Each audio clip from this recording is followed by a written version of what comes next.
Y no si la señora nos engañó por hacerse una cirugía y abandonar el puesto como presidenta de la República, porque eso es lo que hizo. Abandonó su puesto como presidenta de una manera absolutamente irresponsable e inaceptable, injustificable. Yo creo que la señora Dina Boluarte tiene una enemiga muy poderosa. Y esa enemiga poderosa es ella misma.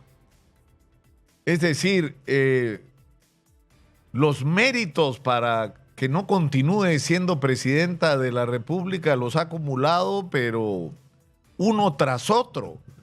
Y sin embargo, la sociedad peruana es tolerante con ella. Y de alguna manera se instaló que, bueno, pues en fin, habrá que aguantar a la señora hasta el 2026, igual que a los congresistas.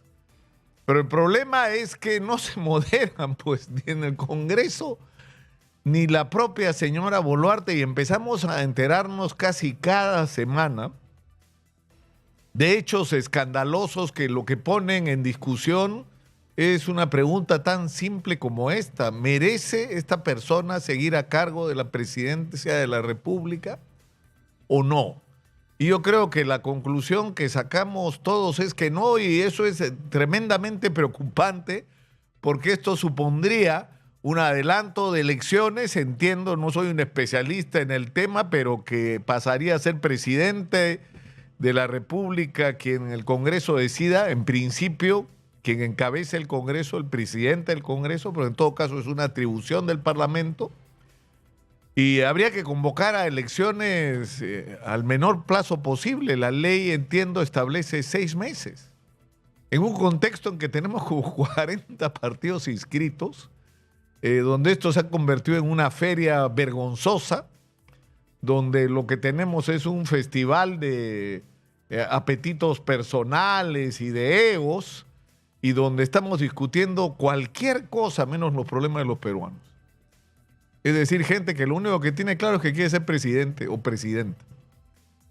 Y lamentablemente estamos hoy puestos en una situación muy, muy grave.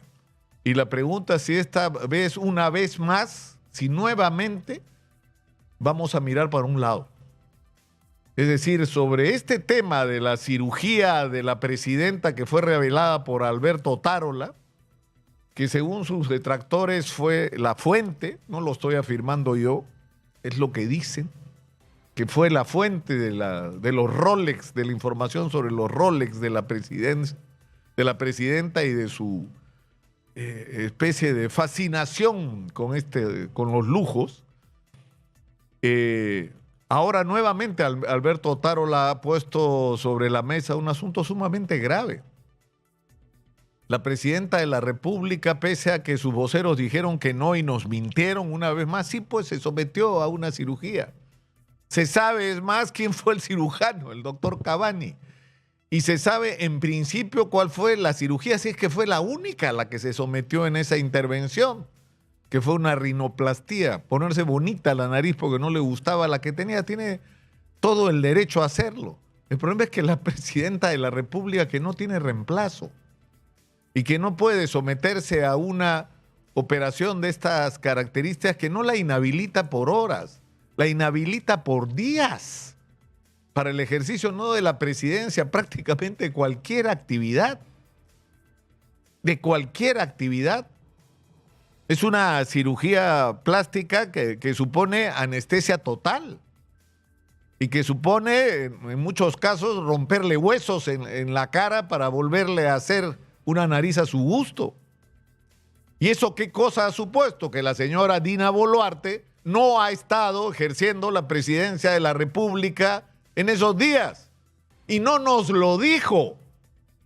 Y el señor Alberto Otárola ha reconocido que él sabía que tuvieron que hacer en esos 10 días que duró el supuesto descanso médico de la presidenta, del que recién nos enteramos ahora, tuvieron que hacer incluso una conexión, un consejo de ministros virtual, porque la presidenta no estaba en capacidad de participar de esa reunión de manera presencial. Entonces, ¿quién nos gobernó esos días? Alberto Otárola. ¿Y quién decidió eso? ¿Y qué dice la Constitución? O sea, que la presidenta pueda gobernar virtualmente un ratito. Excepcionalmente se autorizó que la presidenta pudiera gobernar virtualmente cuando viajara, pero la presidenta no estaba de viaje.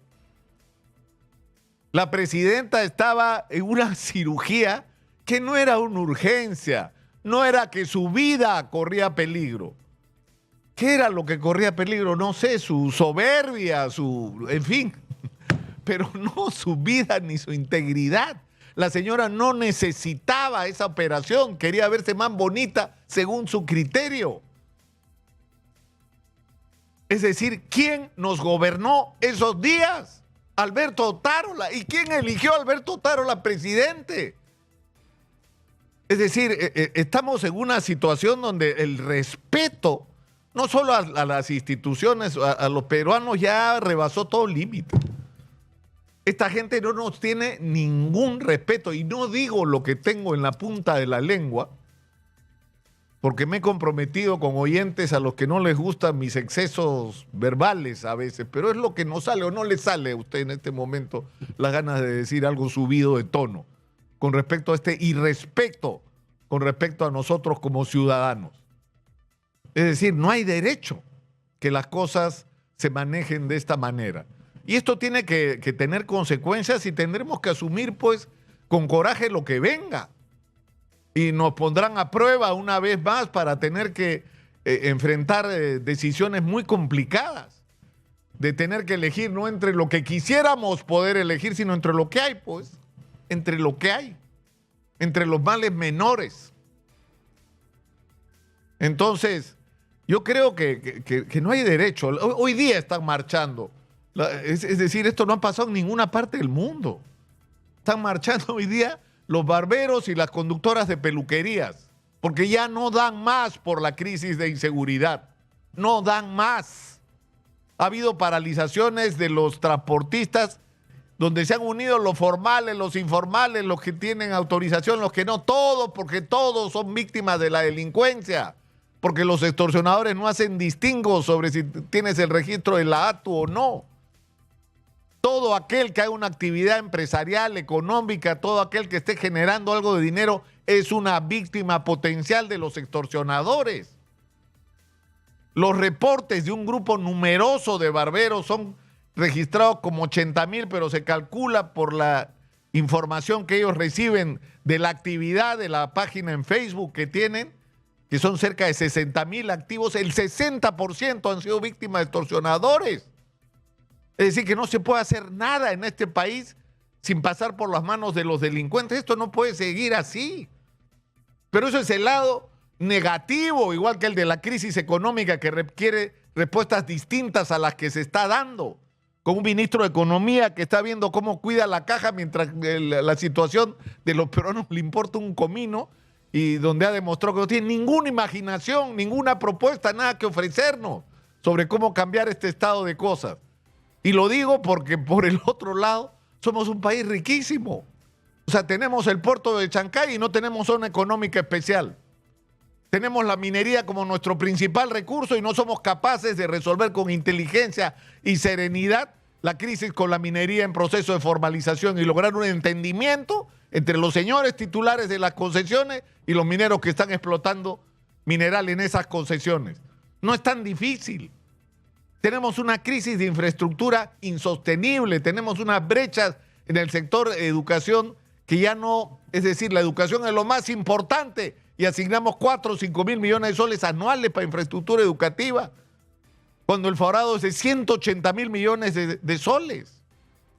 Pero a lo que voy es que no solamente tenemos esas enormes dificultades, sino tenemos extraordinarias posibilidades y recursos que ya quisiera otro país tener.